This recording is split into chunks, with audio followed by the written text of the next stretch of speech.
Hey, everybody, had a couple people ask how I make all these 40 millimeter pushers. All right, so this is my custom design. These are not complete. They say I have glue. Glue goes in these for weight and shock absorbency and to hold a metal disc in. It's just to add mass basically to these pushers. This is my design. They're solid 100% infill, 8 walls thickness, and they use a screw-on nose cone. So I will be modifying these nose cones because they do have a tendency that if you, once they're full and they're heavy, if you accidentally drop them, they will snap right there where that thread meets the bottom of the cone. And that's because that's a weak point. So I'm going to redesign these to make that a little stronger in there. So the bottom of the cone, probably the bottom quarter here, will be thicker, but it'll still crush on impact. I'm going to have some other design modifications I'm going to make to the inside of the cone. So exteriorly it's going to look the same, and actually I'm going to make a medium version. This is a long on the left and short on the right, so I'm making one that's actually going to be in between these two. So I'll hold them together here so you can kind of get an idea. So the medium want to be, halfway, and I'll replace the short end along with the medium. That's the game plan. So yeah, so these are filled with glue. They have a metal disc here, glue plug. That adds mass, and then they just, you use them in the M212. This is a KAK casing. I want to try to get some of these made up as well. These use a 38 38 Smith & Wesson blank, or anything in that family pretty much. So these pushers are designed to hold in there pretty well. You still may have to put a little dab of RTV on them, but they fit good. They also fit the 212 casings. That's what these are, in 212. I don't know if you can see that because it's white on white. It's kind of hard to see. At the bottom there, you can kind of see it in 212. So these are the plastic one, nylon. They're without a liner. These are good for one shot only, pretty much, and they'll basically crack. And what you'll end up with is this happening where it's unusable. So once it's used once, all done, so be it, right? This one's not used yet. Well, it's one time it's been used, and it was salvaged.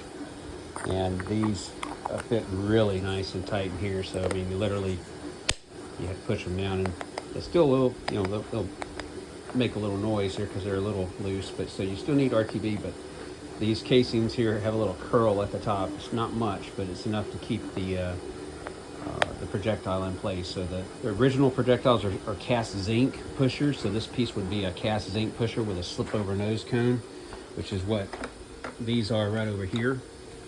This is a KAK pusher, and it's like a cast zinc with machining completed on it, and it's heavy, and a slip over nose cone.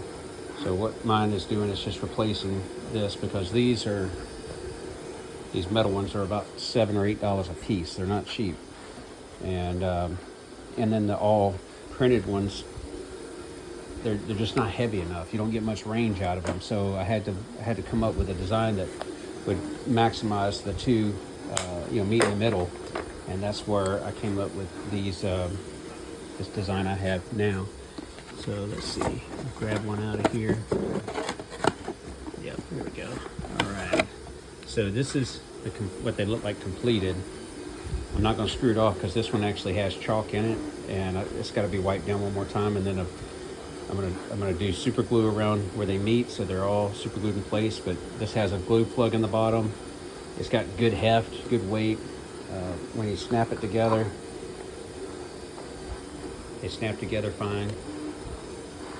And there it is.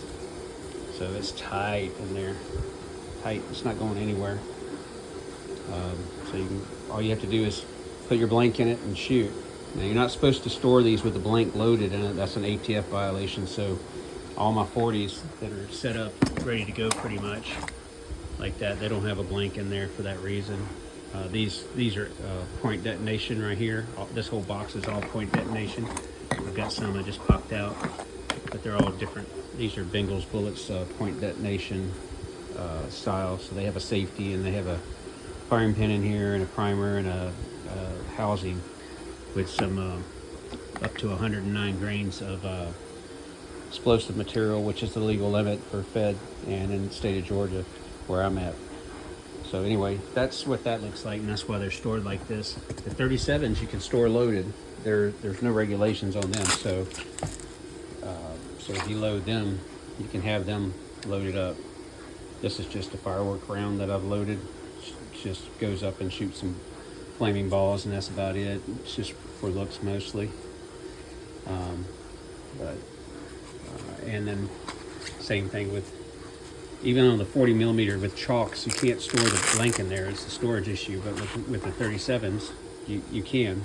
This one's broken. I'm still going to shoot it anyway because it'll still work. But these are all for test. The white caps are testing only. The final product on my 37s are going to have I'll have blue caps. So anyway, that's the story on my rounds here. So if you're interested in them, they'll be listed on Gunbroker soon. They'll be ready to go, ready to load. Basically, you pop them in your casing, put your blank in, and go shoot. And I'll have the pricing out there. I'm trying to make it as competitive as possible. Each one of these, I have about 5 to 6 minutes of prep into, maybe more, plus the prep time. And the chalk expense, because the chalk is not cheap either. It's not hardly expensive, but you're still going to look at 5 pounds of the bright orange or the bright green. They're about $18, and then the red is a little cheaper because it's not as desirable. It's not as easy to see. So you can get those for about 10 or 11 bucks for a 5 pound bottle of it. Anyway, appreciate it.